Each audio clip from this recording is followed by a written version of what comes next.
NASA says that right presently is a mind-blowing basic chance to zero in on the world Venus.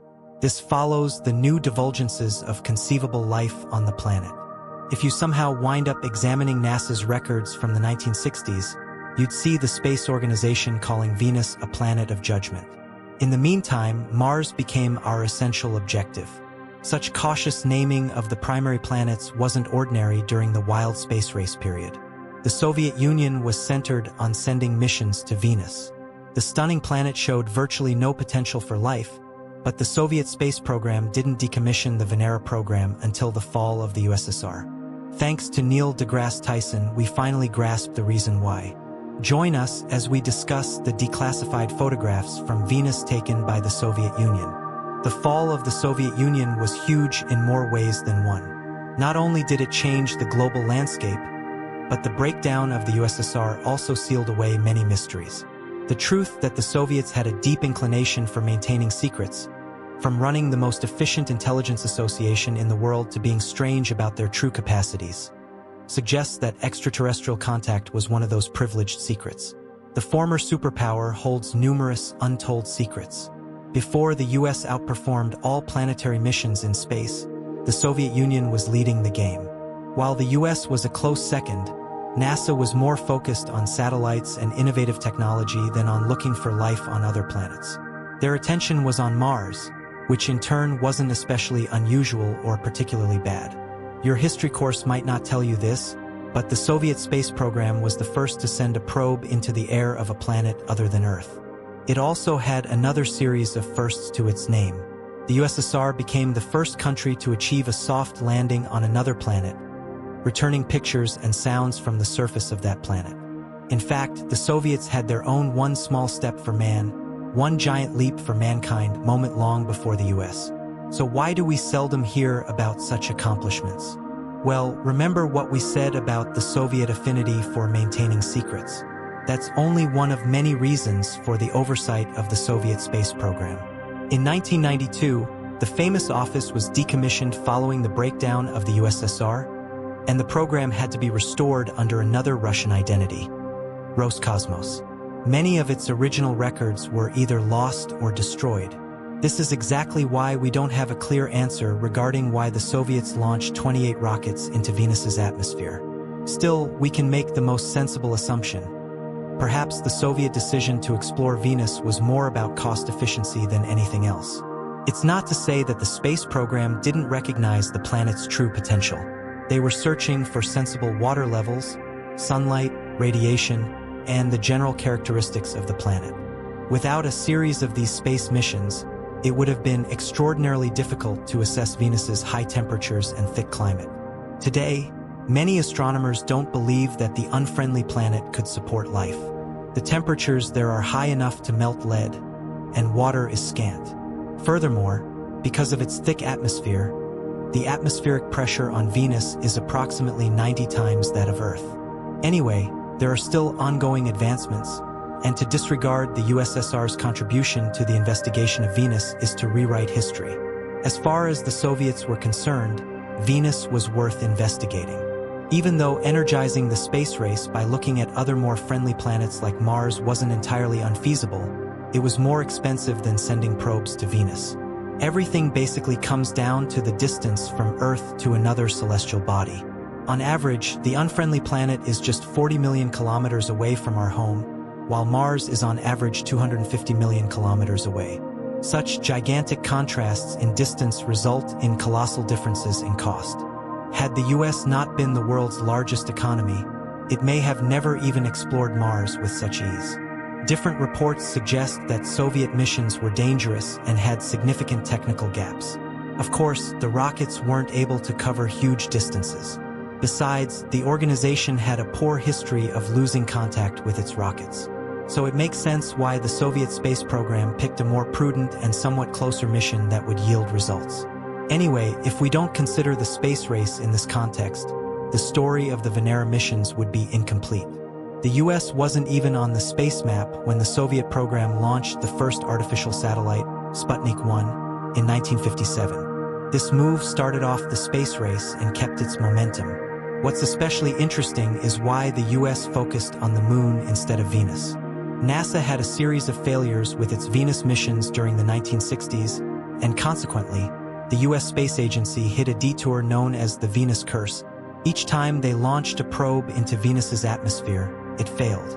This was precisely when the Soviet Union saw an amazing opportunity to capitalize on NASA's failures. Around that time, both the US and the USSR were determined to win the space race. The best strategy was to take advantage of two particular opportunities. It was a quiet yet conclusive methodology. The Soviet space program seized Earth's sister planet as its first triumph in the space race, achieving something its primary opponent had failed to do.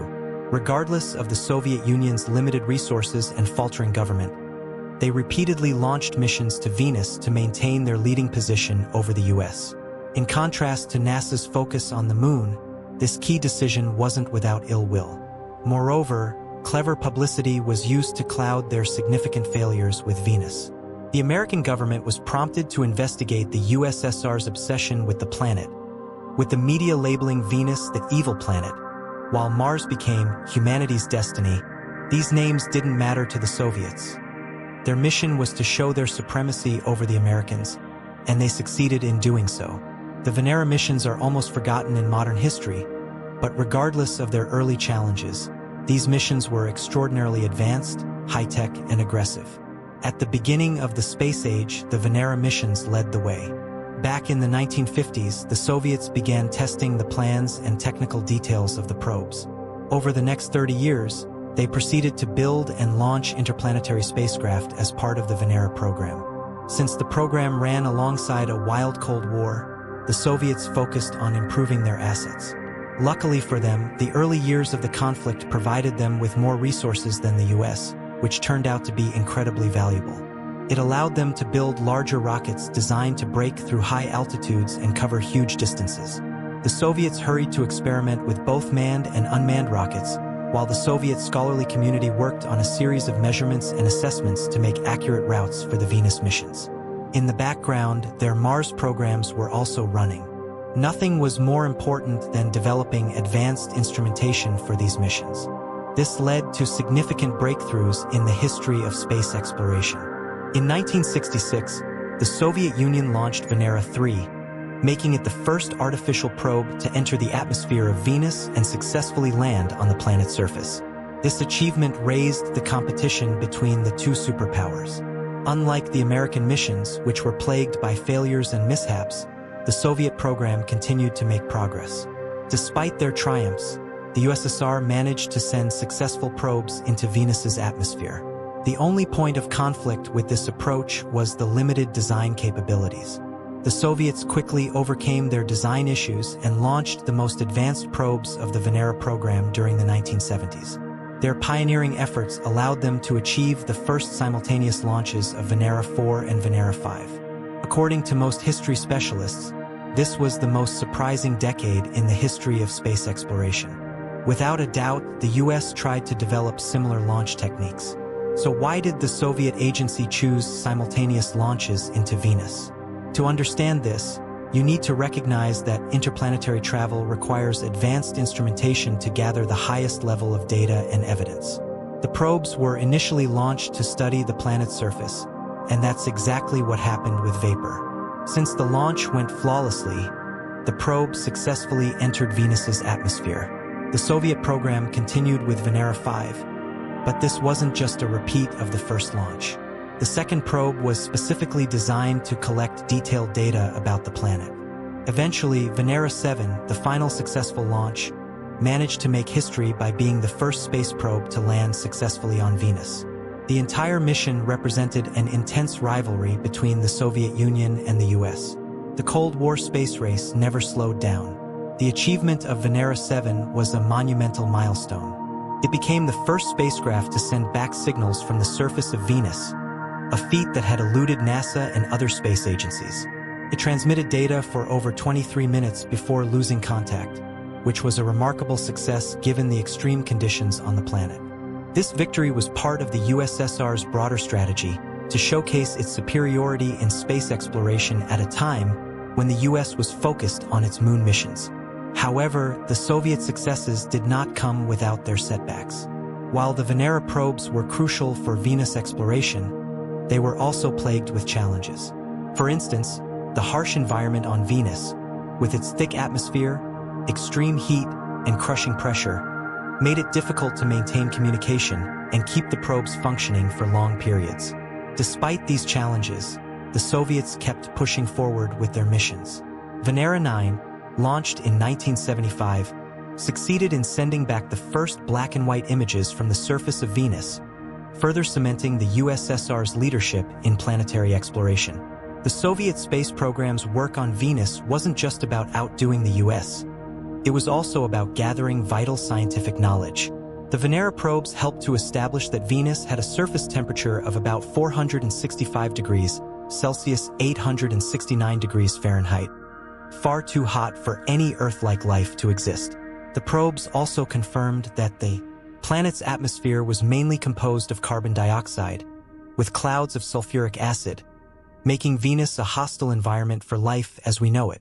In conclusion, the Venera program's pioneering missions to Venus marked a significant chapter in the history of space exploration. Although often overshadowed by the US's Apollo missions, the Soviet Union's contributions to the study of Venus were groundbreaking. These missions not only provided vital data about the planet's atmosphere and surface, but also demonstrated the USSR's technological prowess and its ability to compete with the US during the Cold War. The Venera program remains an important part of space exploration history, showcasing the Soviet Union's ambition, determination, and scientific achievement in the face of extreme challenges. The Venera program remains one of the most significant and often overlooked achievements in the history of space exploration. While the US's Apollo missions to the Moon dominate much of the narrative surrounding the space race, the Soviet Union's success in Venus exploration is equally impressive. The USSR's commitment to Venus was not just about technological achievement. It was a testament to their determination to lead in the space race, even if they had to face the harshest environments in the solar system. The USSR's approach to space exploration was deeply intertwined with their political and ideological goals. During the Cold War, the space race was a powerful tool for demonstrating technological and scientific superiority. Every mission launched, every milestone achieved, became a symbol of the strength and capabilities of the superpowers. The Soviet space program's emphasis on Venus exploration was part of this larger strategy. By focusing on Venus, a planet with an extremely hostile environment, the USSR not only sought to expand human knowledge but also to demonstrate that they could achieve things that the United States struggled with. The Soviet Union's early successes with Venus were due in part to their innovative design and engineering. While NASA faced a series of failures with their Venus probes, the Soviet program quickly adapted and improved upon their technology. The early Venera missions were far from perfect, but each one provided valuable data and lessons that helped to refine future probes. These missions tested the limits of space technology, as Venus's extreme conditions required robust engineering solutions. For example, the high temperatures on the surface of Venus, which can reach up to 465 degrees Celsius, posed an enormous challenge for the probes. The Soviet engineers developed heat-resistant materials and systems capable of withstanding these intense conditions, something that other space programs at the time had difficulty replicating. The pressure on Venus's surface is about 90 times that of Earth, which further complicated the design of the probes. The Soviets succeeded by focusing on the durability of their spacecraft, allowing them to withstand the extreme pressure and heat long enough to collect useful data. Despite their impressive technical advancements, the Venera missions were not without their setbacks. Some of the early probes were destroyed upon impact with the surface or lost contact shortly after landing. However, these failures did not deter the Soviet space program. Instead, they pushed engineers to develop more reliable systems. Over time, the Venera spacecraft became more successful, with missions like Venera 7 in 1970 becoming the first to successfully transmit data from the surface of Venus. One of the most remarkable aspects of the Venera program was the USSR's ability to keep its successes under wraps. The secrecy surrounding the Soviet space missions ensured that their achievements were often overlooked in the West. The US media, for instance, largely focused on the Apollo missions and the success of American probes. The Soviets, meanwhile, carried out their missions without drawing attention to the vast technological and scientific breakthroughs they were achieving. This secrecy extended to the internal workings of the Soviet space program, where failures were often downplayed or hidden, and only the successes were made public. Despite these efforts, the scientific community eventually recognized the monumental significance of the Venera missions. The data returned from the Venera probes revolutionized our understanding of Venus and its extreme environment. The probes confirmed the presence of a thick, carbon dioxide-rich atmosphere, and the discovery of sulfuric acid clouds showed that Venus's climate was far from habitable. This knowledge helped shift the scientific focus toward understanding Venus as a planet of extremes rather than a potential home for life. In addition to scientific discovery, the Venera program had important implications for space exploration technology. The Soviet Union's experience with Venus missions advanced their capabilities in areas such as thermal protection, radiation shielding, and remote communication in hostile environments. These innovations paved the way for future space exploration, influencing the design and development of spacecraft intended for other distant worlds. The legacy of the Venera program is not just in the scientific discoveries it made, but in the way it showcased the power of persistence and innovation in the face of seemingly insurmountable challenges. The Soviet Union's relentless pursuit of Venus as a target for exploration set a precedent for future space missions, proving that even the most hostile environments could be studied and understood with the right technology and determination. Today, as space agencies like NASA and ESA continue to plan missions to Venus, they are building upon the work started by the Venera program. The story of the Soviet space program's Venus missions is one of determination, technological innovation, and geopolitical competition. In an era when the world was divided by the Cold War, the USSR's Venus exploration efforts were a bold statement of their capabilities. Though overshadowed by the more glamorous moon missions of the US, the Venera probes were groundbreaking, not just in terms of their technological achievements, but in their contributions to our understanding of another planet. The work done by the Soviet space program during the Cold War is an essential chapter in the history of space exploration and one that continues to inspire modern missions to Venus and beyond.